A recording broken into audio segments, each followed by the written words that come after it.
The next generation of games are coming into view thanks to reveals from Xbox and PlayStation partners working on the upcoming biggest games on brand new hardware.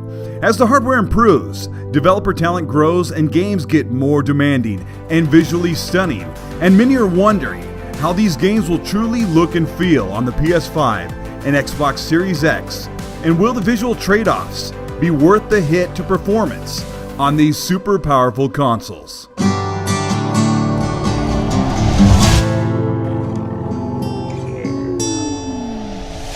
This is Colt Eastwood. Thank you so much for checking out this video. I come from a background in console and PC gaming, and I want to show you, as someone who has built and enjoyed gaming on PC, as well as the benefits of a powerful console like the Xbox One X, what we can and should expect from the PS5 and Xbox Series X.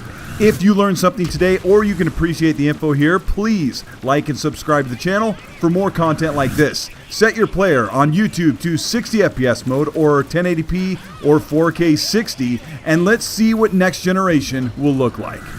The Xbox One and PS4 generation consoles, even the mid-gen refresh PS4 Pro and Xbox One X, were severely limited in capability to offer 60 FPS gaming on all or even most big games.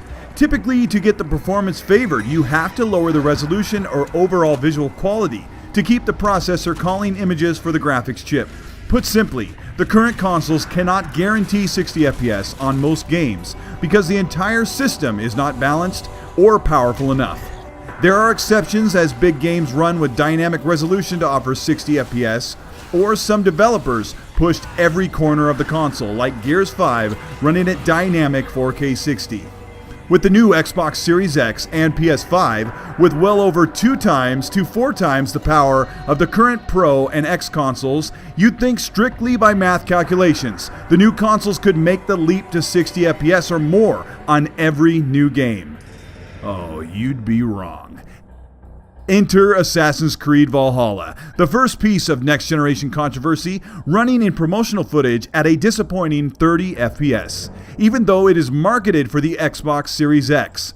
Now remember, Assassin's Creed Origins and Assassin's Creed Odyssey ran at some 60 to 100% of full native 4K, averaging around 80% of native 4K at 30 FPS on Xbox One X, with double the processing and graphics speed being very conservative. Since the new consoles are much more powerful across the board, you'd think dynamic 4K at 60 FPS would be possible for Valhalla.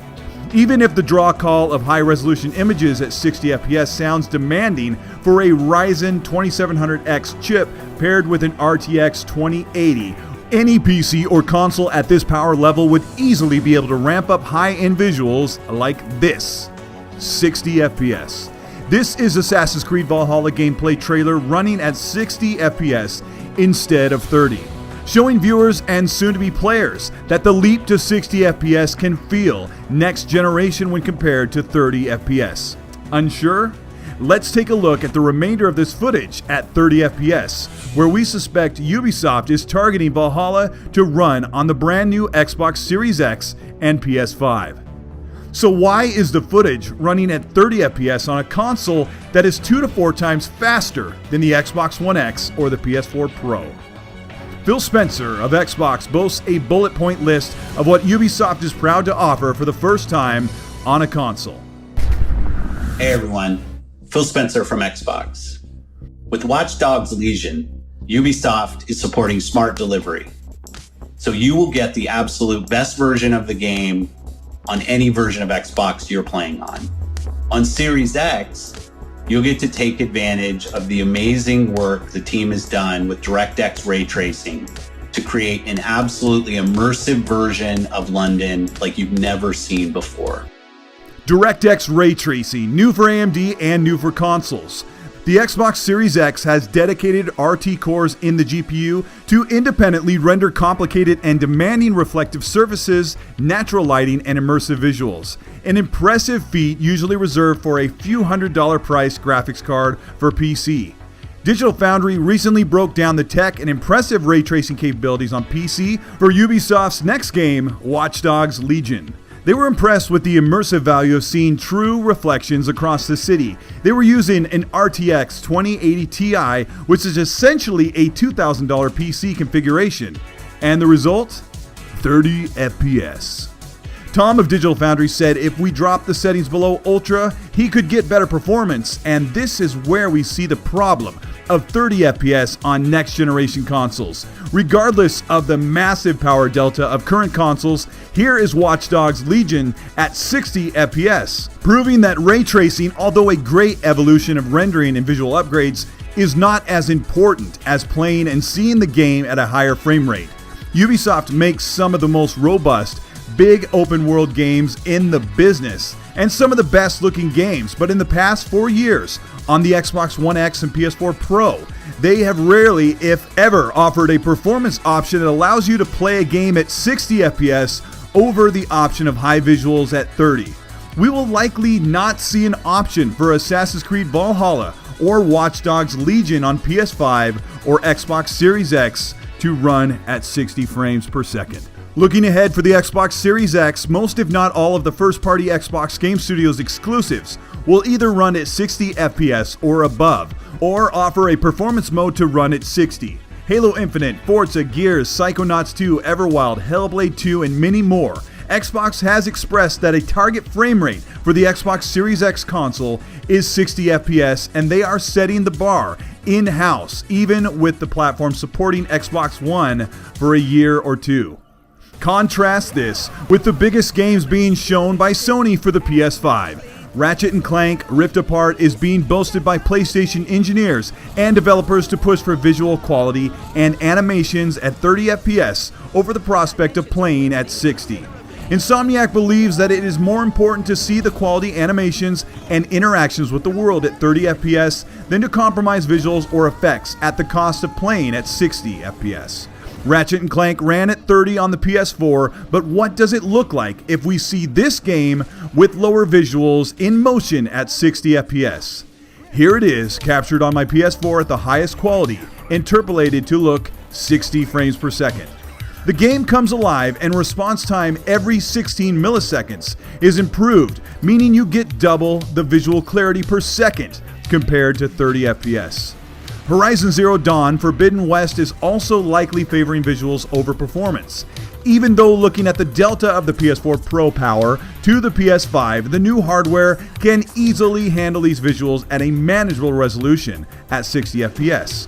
Developers like Guerrilla Games are choosing to ramp up visuals at the cost of continuing to put out games at 30 FPS to create a filmic presentation when the game, and most every game on the PS5, would look truly next generation just if they were able to make it playable at 60 FPS or higher.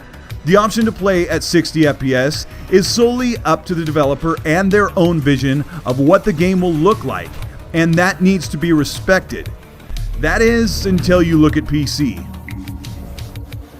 On PC, anyone with a medium to high-end PC hardware configuration can run most any game at HD resolutions at 60 FPS.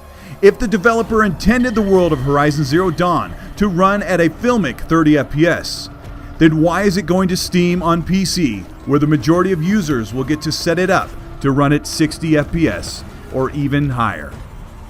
Looking at the benchmarks of similarly even less capable PCs compared to the Xbox Series X and the PS5, these games should offer a 60 FPS mode on console, even if that means exchanging real-time ray tracing with screen space reflections and other visual modes that we have been enjoying in our favorite games for over a decade.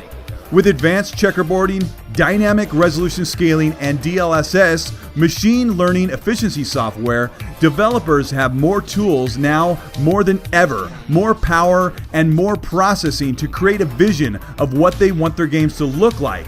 And the capability in the PS5 and the Xbox Series X should be able to do it all at 60 FPS. This is Colt Eastwood. Thank you so much for watching. I've been enjoying quite a few 60 FPS games. Oh my gosh, I'm getting so sick of saying the word 60 FPS. Okay, I've been playing a bunch of games at 60 on my Xbox One X thanks to developers that have been able to work in a performance mode. But the ones that run at 30 are starting to wear on me, and I'm excited to play on the new consoles. I just want them to offer as much as they are capable of. Some might ask why I don't just play on PC, and I did for a couple of years. I played everything on PC, but the console is where I enjoy the games the most.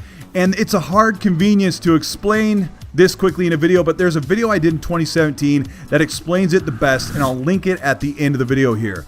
If you enjoyed this one, let me know by liking and subscribing to the channel. Hit the bell to be notified of new weekly content, and if you want to further support the channel, you can join or become a Patreon. Both will get early access to videos and be entered into the monthly giveaways. Add me on Xbox Live and Twitter at Colt Eastwood if you'd like to message me.